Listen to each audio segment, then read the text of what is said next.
Schools के अंदर safety का सबसे बड़ा मुद्दा रहता है। बहुत सारी जगहों पे कुछ केसेस भी ऐसे हुए हैं जहां सेफ्टी का पालन नहीं किया गया है, आप सबको पता है इस बारे में। तथा जो रनिंग स्कूल्स हैं वो सारे प्रोटोकॉल को फॉलो करते हैं या नहीं करते हैं, या उस तरीके का अरेंजमेंट स्कूल्स के अंदर है या नहीं सेफ्टी का। ये हम आज से एक सीरीज शुरू करने जा रहे हैं आप सबके लिए कि स्कूल्स के अंदर क्या क्या सेफ्टी प्रिकॉशंस होने चाहिए। हम एक स्टैंडर्ड की बात करेंगे। अभी तो पेंडेमिक है, अभी तो सेफ्टी का जो एक स्टैंडर्ड और मेजरमेंट एक डिफरेंट भी हो गया है। तो बात करेंगे हमारा इंफ्रास्ट्रक्चर कैसा होना चाहिए, हमारे टॉयलेट्स की कैसे सेफ्टी होनी चाहिए, क्या क्या हमें चीज़ें करने वाली होनी चाहिए कि हम लोग स्कूल को एक सेफ स्कूल बना सकें। और मैं बता दूं, मेरा नाम विजेंद्र सिंह और आप देख रहे हैं मेरा चैनल फर्स्ट ईयर। अगर आप चैनल पर नए हैं तो चैनल को सब्सक्राइब करना ना भूलें तथा बेल आइकन को जरूर दबाएं। और एक चीज़ बता देता हूँ, हम लोग वीडियोस लाते हैं स्कूल्स के ऊपर, एजुकेशन के ऊपर, ट्रेनिंग के ऊपर, फाइनेंस के ऊपर, जॉब्स के ऊपर, ये सारी चीज़ों पे वीडियोस लाते हैं और उसमें बहुत सारी नई नई जानकारी डे बाय डे पे दी जाती है। तो सारे वीडियोस को आप देखते रहिएगा। इस वीडियो पर भी अंत तक बने रहें। पार्ट 1 पेश कर रहे हैं और एवरी 2 डेज 3 डेज के बाद हम इसका एक वर्जन लेकर के आएंगे और हम पूरा बताते हैं आपको पार्ट बाय पार्ट की स्कूलों में किस तरह की सेफ्टी होनी चाहिए। तो स्क्रीन पर चलते हैं और सारा देखते हैं कि किस तरीके से स्कूल्स के बारे में होना चाहिए। तो हम सबसे पहले स्कूल बिल्डिंग की बात करेंगे। स्कूल बिल्डिंग इस तरीके से बननी चाहिए कि क्लास ए बिल्डिंग होनी चाहिए कंस्ट्रक्शन के पॉइंट ऑफ व्यू से। इसमें सब कुछ लिखा हुआ है, ब्रिक होनी चाहिए, आरसीसी रूफिंग होनी चाहिए। एंड दूसरी सबसे बड़ी बात है, इसको अथॉरिटी जो होती है, जो भी अपने यहाँ पर स्टेट के अंदर अप्रूविंग अथॉरिटी होती है, उससे अप्रूवल होना चाहिए। तो सबसे मेजर चीज वही है कि उसमें कुछ अगर कमी होती है तो उसको पूरा किया जा सकता है। चीज नंबर 2 पॉइंट है, इसमें मैं बता दूं आपको, nursery and elementary schools should be housed on the ground floor. मतलब इसमें यह कहा गया कि जो छोटे बच्चों का जो स्कूल है, छोटे बच्चे जिस क्लास में नर्सरी है, एलिमेंट्री स्कूल्स है, वो ग्राउंड फ्लोर पे होने चाहिए और बड़ी क्लासेस को हम लोग ऊपर के फ्लोर्स पर कर सकते हैं। नंबर 3 पॉइंट जो इसके अंदर है, school building shall be free from all inflammable and toxic material. यानी कि जो स्कूल के अंदर कोई भी ऐसा मटेरियल नहीं होना चाहिए जो जलने वाला होना चाहिए, जलने वाला हो या टॉक्सिक जो नुकसानदेह हो। और अगर इसको हमें स्टोर करना ही है तो स्कूल की बिल्डिंग से दूर हमें रखना चाहिए। स्टेयरकेस बहुत ही प्रॉपर होने चाहिए। इसका कोड दिया हुआ है, इंडिया कोड 205 के अनुसार होना चाहिए। उसमें पूरा गाइडलाइंस आपको दी हुई है। और नंबर 5 पॉइंट पे है, orientation of the buildings shall be such A way that proper air circulation and lightning is available. Means इसके अंदर प्रॉपर एयर सर्कुलेशन होना चाहिए और जो नेचुरल लाइट है वो बहुत ही अच्छी प्रकार से उसमें आनी चाहिए। ये जब हम बिल्डिंग बनाते हैं उसका हमें ध्यान रखना चाहिए। नंबर 6 पॉइंट पे है, existing school building shall be provided with additional doors in main entrances. Means मोटा मोटी अगर हम देखें तो हर रूम के अंदर 2 दरवाजे होने चाहिए, जिससे कि एक से एंट्री हो जाए, दूसरे से एग्जिट हो जाए। और आजकल के टाइम पे एज पर जो प्रोटोकॉल ये होना चाहिए, दोनों दरवाजे खुले हों, उसमें पूर्ण रूप से हवा, स्वच्छ हवा आती रहे। तो ये हमें ध्यान रखना है और दो दरवाजों से ही हमें क्लासरूम को चलाना चाहिए। एंड 7th पॉइंट पर हम जाते हैं, school building have to be insured against fire and natural calamities. यानी कि ग्रुप इंश्योरेंस हमें स्कूल्स के अंदर कराना चाहिए, बच्चों का भी कराना चाहिए, बिल्डिंग का कराना चाहिए, फायर से, नेचुरल कैलेमिटीज और डिजास्टर से बचने के लिए। या कुछ ऐसी चीज हो जाती है कि कोलैप्स कर जाए बिल्डिंग या क्रैक्स आ जाते हैं, तो उससे बचाव के लिए हमें इंश्योरेंस लेना चाहिए। और अगर पॉसिबली हो सकता है तो जो स्कूल में काम करने वाले लोग हैं, बच्चों का भी हमें इंश्योरेंस ले लेना चाहिए। नंबर 8 पॉइंट पर अगर हम चाहें, kitchen and other activity involving use of fire shall be carried out in secure and safe location away from the main school building. यानी जो किचन है या कोई मैस वगैरह हम चलाते हैं या छोटे मोटे चीजों के लिए हम कुछ यूज करना चाहते हैं खाना बनाने के लिए, तो वो हमें मेन बिल्डिंग से दूर ही रखना चाहिए। गैस सिलेंडर वगैरह यूज कर रहे हैं तो वो बिल्डिंग के आउटसाइड रखें और पाइपलाइन के थ्रू हम लोग को किचन का कनेक्शन लेना चाहिए, जिससे कि बिल्डिंग की सेफ्टी रहे in case of any accident. Number 9 पे जाए तो all school should have water storage tanks duly covered and protected, यानी कि पानी भरने के लिए हमारे पास टैंक्स होने चाहिए, छत पे टैंक रखे हों, प्रॉपर प्रोटेक्ट करके रखें, हम उनको लॉक लगा के रखें या ढक्कन से ढक के रखें, जिससे कि पानी गंदा ना हो और बच्चों को स्वच्छ या साफ पानी मिल सके। नंबर 10 पर अगर जाते हैं, CCTV in schools needs to monitor and maintain regularly, यानी स्कूल के अंदर एक जो वल्नरेबल पॉइंट्स हैं, जो मेन की पॉइंट्स हैं, उन पर सीसीटीवी सिस्टम लगा होना चाहिए, ये हमें ध्यान रखना है। और लगे होने के साथ साथ हमें प्रॉपर एक रिकॉर्डिंग मेंटेन करनी चाहिए। इसके भी हम सीबीएसई ने गाइडलाइंस इशू की हुई है कि कितने दिन की हमें रिकॉर्डिंग को प्रोटेक्ट करके रखना है। और एक रेगुलर वहां पर एक एडमिनिस्ट्रेटर होना चाहिए उस तरीके का वॉचिंग करने के लिए या वॉच करने के लिए, जो पूरी सिक्योरिटी सिस्टम को, सीसीटीवी को देखता है। तो आज हमने आपको बड़ी मोटी मोटी चीजें हमने बिल्डिंग के बारे में बताई हैं और कल हम चर्चा करेंगे क्लासरूम्स के बारे में। और अगर आपको लगता है कि इससे भी बेटर चीजें कुछ हो सकती हैं तो आप हमारे कमेंट कॉलम में जरूर लिखें कि सर ये चीजें भी हो सकती हैं सेफ्टी के लिए और हमें इसमें ध्यान देना चाहिए। तो कमेंट कॉलम में आप कमेंट करते रहिए कि सेफ्टी के लिए हम क्या क्या करें, और वीडियो को शुरू से अंत तक देखें तथा ये वीडियो बहुत ही इंपॉर्टेंट है सभी के लिए, जो स्कूल चला रहे हैं उन लोगों के लिए भी, जो नया स्कूल खोलना चाहते हैं उन लोगों के लिए भी, या जो लोग प्लान कर रहे हैं। तो काफी वीडियोस हम इस पर लेकर आएंगे स्कूल सेफ्टी और स्कूल एस्टेब्लिशमेंट के ऊपर। तो वीडियो को देखते रहे, अंत तक बने रहे, पूरा देखें। Thank you very much, bye bye. पिछले वीडियोस में भी हमने आपसे डिस्कस किया था स्कूल सेफ्टी के बारे में, स्कूल इंफ्रास्ट्रक्चर के बारे में, बट बहुत इंपॉर्टेंट है स्कूल सेफ्टी को मेंटेन करना, बहुत ही जरूरी है। हम आज इसका पार्ट 2 करेंगे और उसके बाद हम डे बाय डे वीडियोस लेते आएंगे। आज हम इसका पार्ट 2 आपको दिखाने जा रहे हैं, स्क्रीन पर चलेंगे, बट उससे पहले मैं आपको बता दूं मेरा नाम विजेंद्र सिंह और आप देख रहे हैं मेरा चैनल। बहुत ही जरूरी बातें हम आपको बताएंगे स्कूल्स के बारे में, स्कूल सेफ्टी के बारे में। अगर आपको लगता है कि फिर भी कुछ चीजें रह गई हैं तो आप मेरे कमेंट कॉलम में डाल सकते हैं, तथा ये भी बता सकते हैं अगर आपको लगे अच्छा कि आप ये चीजें कवर कीजिए। हम अगर कुछ चीजें कवर नहीं कर पा रहे हैं तो आप कमेंट कॉलम में डालिएगा और वीडियो पर अंत तक बने रहें, जिससे कि आपको पूरी जानकारी मिल पाए। हम काफी सीरीज इस पर लेकर आने वाले हैं, तो वीडियो को अंत तक देखिएगा। नए हैं तो चैनल को जरूर सब्सक्राइब कीजिएगा। और अब वीडियो को शुरू करते हैं तथा बहुत ही जल्दी स्क्रीन पर चलते हैं। और ये जो एनसीपीसीआर का मैनुअल ऑफ सेफ्टी है, उसके जानकारी लेते हुए हमने काफी चीजें आपको पहले वीडियो में हमने आपको बताई थी। और स्कूल बिल्डिंग किस तरीके से होना चाहिए, कंस्ट्रक्शन कैसा होना चाहिए, उसके डोर्स किस तरीके से होना चाहिए, फ्लोर कैसा होना चाहिए, किस तरह से मेंटेन करना चाहिए, ये सारी चीजें हमने आपको बताई थी। और हम आज आपको काफी चीजें ऐसी बताने वाले हैं क्लासरूम के बारे में जो बहुत ही यूजफुल है तथा काम आने वाली चीजें हैं सभी के लिए। तो वीडियो को पूरा देखिएगा और आपको बहुत ही मजा आएगा वीडियो में। हम आपको ऐसी चीजें बताएंगे जिससे कि ये फायदा हो बच्चों की सेफ्टी करने में और स्कूल के सिस्टम को सेट करने में। तो बहुत ही जल्दी इस वीडियो को शुरू करते हैं।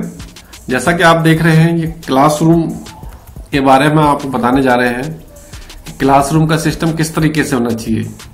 इसके बारे में टाइम टू टाइम बहुत सारी गाइडलाइंस भी आई हैं मिनिस्ट्री ऑफ एचआरडी के द्वारा, सीबीएसई के द्वारा, और स्कूल का एक अपना सिस्टम भी होता है कि जब वो स्कूल सेफ्टी को प्राइमरी तौर पर देखे और उससे रिलेटेड बहुत सारे उपाय करे जिससे कि स्कूल की सेफ्टी का स्टैंडर्ड बहुत ऊंचा हो। तो हम आज कई एक बातों को क्लियर करते हुए आगे बढ़ेंगे तथा आपको बताएंगे कि हमें क्या क्या चीजों का ध्यान रखना चाहिए। इसमें जो फर्स्ट पॉइंट है वो यही है कि व्हाइट वॉश जो है स्कूल के रूम्स के अंदर, क्लासरूम्स के अंदर पीरियोडिक इंटरवल्स पे हमें करनी चाहिए। पीरियोडिक इंटरवल्स मींस ये हो सकता है कि आप कोई एक टाइम फ्रेम सेट कर लें जिससे कि टाइम टू टाइम हम उसे करते रहें। पर जनरल स्कूल्स के अंदर ये देखा गया है कि ये मई जून के अंदर जो छुट्टियां होती हैं तभी व्हाइट वॉश की जाती है। बट ऐसा नहीं है कि हम साल में एक ही बार व्हाइट वॉश करें, हम 6 महीने का एक पीरियड भी सेट कर सकते हैं, क्वार्टरली कर सकते हैं। और कभी कभी ऐसा भी होता है कि किसी कारण से अगर व्हाइट वॉश खराब हो जाता है या सफेदी खराब हो जाती है तो हम उसको उसी टाइम करवाएं या 1-2 दिन के अंदर कराएं। तो ये हमारे अपने सिस्टम के ऊपर है कि हम कब उसको व्हाइट वॉश कराएं जिससे कि स्कूल मेंटेन रहे तथा हाइजीन मेंटेन करने में बहुत ही आसानी हो। और नेक्स्ट पॉइंट आता है कि window should be secure, there should be no broken glasses. Classroom के अंदर बहुत सारी विंडो लगाई जाती हैं डिफरेंट रीजन से, नेचुरल लाइट्स के लिए, हवा आने के लिए, लेकिन उसमें होता क्या है कि अगर हम ठीक तरीके से उनकी देखभाल ना करें तो उससे दुर्घटना होने की संभावना होती है। किस तरीके से होती है? अगर ग्लासेस उसके अंदर जो लगे हुए हैं वो ठीक तरीके से इंटैक्ट नहीं है, या जो हिंचेस है वो प्रॉपरली दीवार के अंदर नहीं गड़ी हुई हैं, तो खिड़कियों से या उसके विंडो ग्लासेस से नुकसान होने की संभावना है। और जो फिटिंग जो होती है उसकी पूरी लूज नहीं होनी चाहिए, प्रॉपर तरीके से इंटैक्ट होनी चाहिए। तीसरा पॉइंट अगर हम देखें तो ब्लैक बोर्ड के बारे में है। ब्लैक बोर्ड भी पूरी तरीके से अच्छी तरीके से फिटेड होने चाहिए। ये ब्लैक बोर्ड हो सकते हैं, सॉफ्ट बोर्ड हो सकते हैं, व्हाइट बोर्ड हो सकते हैं, टच स्क्रीन बोर्ड हो सकते हैं। क्योंकि टच स्क्रीन बोर्ड वगैरह में काफी जो हैवी होते हैं आजकल जब ये आते हैं, क्योंकि इस तरीके से उसको बनाया जाता है कि उसके अंदर बहुत सारा सिस्टम रन करता है। तो जितने भी बोर्ड्स हैं क्वालिटी बहुत अच्छी होनी चाहिए उनकी, और हमको इस चीज का ध्यान रखना चाहिए कि वो ठीक तरीके से इंटैक्ट हो तथा फिट किए गए हों, तथा कोई भी उसका जो क्लैंप है या लैचेस है वो ऐसी लूज ना हो जिससे कि बोर्ड गिर जाए और कोई दुर्घटना हो जाए। तो बोर्ड्स का हमें बहुत ध्यान रखना है, और इन सब चीजों को ध्यान रखेंगे तभी हमारी चीजें सेफ रहेंगी तथा हम सब सेफ रहेंगे, तथा दुर्घटनाओं की संभावना बहुत कम हो जाएगी। चौथे पॉइंट हम जाते हैं, जब बिल्डिंग को कंस्ट्रक्ट किया जाता है उसके अंदर प्रॉपर वेंटिलेटर होने चाहिए, विंडोज होनी चाहिए। मैंने पहले भी इस वीडियो के शुरू में बताया आपको जैसा कि विंडोज का बड़ा रोल होता है। विंडो के अंदर से नेचुरल लाइट्स आती हैं, वेंटिलेटर से नेचुरल लाइट आती है, नेचुरल एयर आती है। अब जबकि कोरोना का टाइम है तो ये भी एक मैंडेटरी है कोरोना के अंदर कि हमारे दोनों दरवाजे हमें खोल के रखने हैं। जो एसओपी जो एचआरडी के द्वारा या मिनिस्ट्री ऑफ होम अफेयर्स के द्वारा इशू किया गया है, उसके अंदर जो विंडोज हैं वो खुली रखनी चाहिए हमारे को, वेंटिलेटर हवादार होने चाहिए, दरवाजे खुले होने चाहिए। क्योंकि जितना एक एयरी रूम होगा हम एसी से बचाव रखेंगे, इतनी फ्रेश हवा या एयर रूम्स के अंदर आएगी, उससे क्या है कि एक पढ़ने का जो माहौल है वो बहुत ही अच्छा होगा। दूसरी बात, क्लासरूम के अंदर जो फ्लोर्स होते हैं वो ना तो रफ होने चाहिए, ना ही इस तरीके से होने चाहिए ज्यादा स्लिपरी होने चाहिए। हमें इस तरीके का मटेरियल यूज करना चाहिए कि जिससे कि जब चले बच्चे या हम लोग या टीचर स्टाफ चलता है तो उस पर पकड़ होनी चाहिए। यानी रफ टाइल या लेदर फिनिश टाइल्स का भी हम लोग यूज कर सकते हैं अंदर। उसके अंदर हमें चिकनी टाइल्स या बहुत ही स्लिपरी टाइल्स का कभी भी उपयोग नहीं करना चाहिए। टाइल्स इस तरीके की होनी चाहिए जो यूजर फ्रेंडली हो, जिससे कि बच्चे स्लिप ना करें। और एक बात जो मैं महत्वपूर्ण आपको बताने जा रहा हूं कि जब हम क्लीन करते हैं फ्लोर्स को, तो जनरली हाउसकीपिंग स्टाफ की जो टेंडेंसी होती है वो पानी से क्लीन करना बहुत आराम समझता है। लेकिन पानी से क्लीन कर सकते हैं हम, स्कूल आवर्स के बाद कर सकते हैं, स्कूल आवर्स से पहले कर सकते हैं। बट हमें इस चीज का ध्यान रखना होगा कि हम स्कूल के दौरान, यानी जो हमारे स्कूल का टाइमिंग है, बच्चों का मूवमेंट का टाइम है, सपोज 7:45 से 2:15 तक है, या किसी का 8 से 3 हो सकता है, उस दौरान हम कम से कम उस चीज को अवॉइड करें कि गीला पोछा ना लगाएं। क्योंकि पास्ट में भी यह देखा गया है कि इससे फिसलने की संभावना हो सकती है। हाँ, बहुत जरूरी है कि ज्यादा गंदा है, साफ नहीं हो रहा है, तो हम उसे 3 बजे के बाद या स्कूल से बच्चों को जाने के बाद उसको हम ठीक कर सकते हैं। तो इन चीजों का बहुत ही ध्यान रखना चाहिए क्लासरूम सेफ्टी मेंटेन करने के लिए, फ्लोर्स की सेफ्टी मेंटेन करने के लिए। और एक बात मैं बताना चाहूंगा कि फ्लोर्स के अंदर या जो फर्श लगा होता है उसके अंदर क्रैक्स नहीं होने चाहिए। कहीं से भी जरा सा क्रैक या अप डाउन अनइवन अगर सरफेस है तो उससे भी दुर्घटना की संभावना हो जाती है। और इसके साथ साथ क्लासरूम्स के अंदर आपने देखा होगा कि फैंस लगाए जाते हैं, ट्यूबलाइट्स लगाई जाती हैं, या कॉम्पैक्ट एसी लगाए जाते हैं, या एसी भी आजकल कैसेट एसी भी लगते हैं, या 2 टन के एसी होते हैं। ये सारी जो फिटिंग है बहुत ही ध्यान रखने वाली होती है, बहुत अच्छी तरीके से फिट करवाएं। और जब स्कूल पुराना हो जाता है तो ये देखा गया कि जो पंखे 10 साल या 15 साल पहले लगे थे उसके अंदर जो क्लिप होती है अक्सर वो जंग खा के टूट जाती है या बहुत कमजोर हो जाती है। तो इस स्थिति पर विशेष ध्यान रखें। जो फैंस होते हैं उसका हमें ध्यान रखना है, टाइम टू टाइम उसकी जो सेफ्टी सिक्योरिटी को चेक करें, उसकी स्ट्रेंथ को चेक करते रहे हम लोग, और ये देखें कि वो किसी भी स्थिति में गिरने की स्थिति में ना हो। एसी जो अंदर इंडोर में लगाए जाते हैं 2 टन वाले या 1 टन के लगाए जाते हैं, वो भी ठीक तरीके से प्रॉपरली इंटैक्ट होने चाहिए। तो ये चीजें बड़ी माइनर चीजें हैं, बट ये बड़ी सेफ्टी के अंदर बहुत ही ज्यादा रोल प्ले करती हैं। तो हमने आपको कई चीजें ऐसी बताई हैं जो धीरे धीरे आप अगर पूरा वीडियो देखेंगे कि इस चीज पे ध्यान देंगे तो हमारा सेफ्टी का स्टैंडर्ड बहुत ही अच्छा हो जाएगा। कई बार क्लासेस के अंदर देखा जाता है कि टीचिंग स्टाफ के द्वारा भी या हम कोई प्रैक्टिकल्स वगैरह करा रहे होते हैं तो कुछ चीजें ऐसी अनवांटेड रह जाती हैं वहां पर। उन चीजों को हमें टाइम टू टाइम साफ करना चाहिए। अलमीराज के ऊपर बहुत सारी चीजें ऐसी पड़ी रह जाती हैं, काफी टाइम तक उनको कोई ध्यान नहीं देता है, तो उन एक्स्ट्रा आइटम्स को भी हमें वहां से निकाल लेना चाहिए, क्योंकि एक तो टाइम के हिसाब से वो खराब हो जाती हैं, दूसरा उनके गिरने की संभावना भी होती है, तीसरा ये भी है कि बच्चे अगर उसको ले लेते हैं और एक दूसरे को फेंकते हैं तो उससे भी दुर्घटना की संभावना होती है। जो हमारा लास्ट पॉइंट है उसके बारे में बताऊं, जो एक्सेस फर्नीचर होता है। जनरली क्लासेस के अंदर 30 से 40 की सीटिंग के हिसाब से सभी स्कूल्स के अंदर सीटिंग बनाई जाती है, 30 बच्चों की या 40 बच्चों की। तो कई बार क्या देखा गया कि बहुत ज्यादा फर्नीचर, हम एक्स्ट्रा फर्नीचर डाल देते हैं। बच्चे 30 है, 40 का फर्नीचर डाल दिया है या उससे फर्नीचर ज्यादा है, तो हमें उस फर्नीचर का जो है उस वहां से निकाल देना चाहिए एक्स्ट्रा फर्नीचर को, और एक फ्री स्पेस मेंटेन करना चाहिए जिससे कि बच्चे आराम से बैठ पाए तथा उसका पूर्ण रूप से उपयोग कर पाए। क्योंकि अब कोरोना भी है, बहुत सारी गाइडलाइंस इस पे आई हुई हैं आजकल कि हमें किस तरीके से बच्चों को बैठाना है। कई बार एक सीट छोड़ के बैठाया जाता है, 6 फुट का गैप मेंटेन करते हुए हमें प्लानिंग करनी चाहिए। तो ये ध्यान रखा जाए कि एक्सेस फर्नीचर को हमें वहां से उठाना चाहिए, जिससे कि बच्चे ठीक प्रकार से बैठ पाएं और सभी चीजों का ध्यान रख पाएं। क्लासरूम के साथ साथ बरांडा भी बड़ा इंपॉर्टेंट होता है। उसका जो फ्लोर होता है, मैंने पहले ही बताया इस वीडियो के अंदर, फ्लोर को हमें ज्यादा चिकना नहीं रखना है, पानी का उपयोग सफाई करते वक्त बहुत कम यूज करना है, और नेचुरल उसको हम ऐसे स्मोपिंग करते रहें कि उसमें पानी का उपयोग कम से कम हो।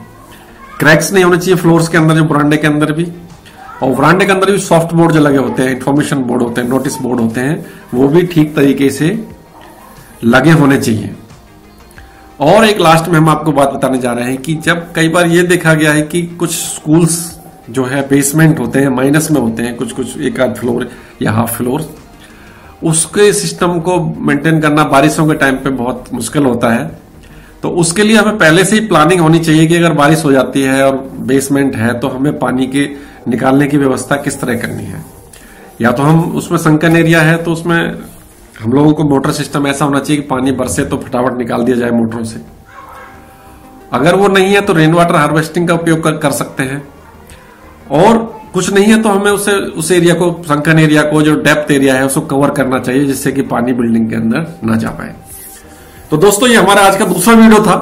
आपने देखा कि हमने क्लासरूम्स के बारे में, स्कूल सेफ्टी के बारे में बहुत सारी चीजें इस वीडियो के अंदर डिस्कस की हैं, और आपको लगता है कि ये चीजें हम कुछ कमी रह गई है तो आप हमारे कमेंट कॉलम में जरूर डालिएगा कि ये चीजें हमें और इंक्लूड करनी चाहिए अपने नेक्स्ट वीडियोस के अंदर।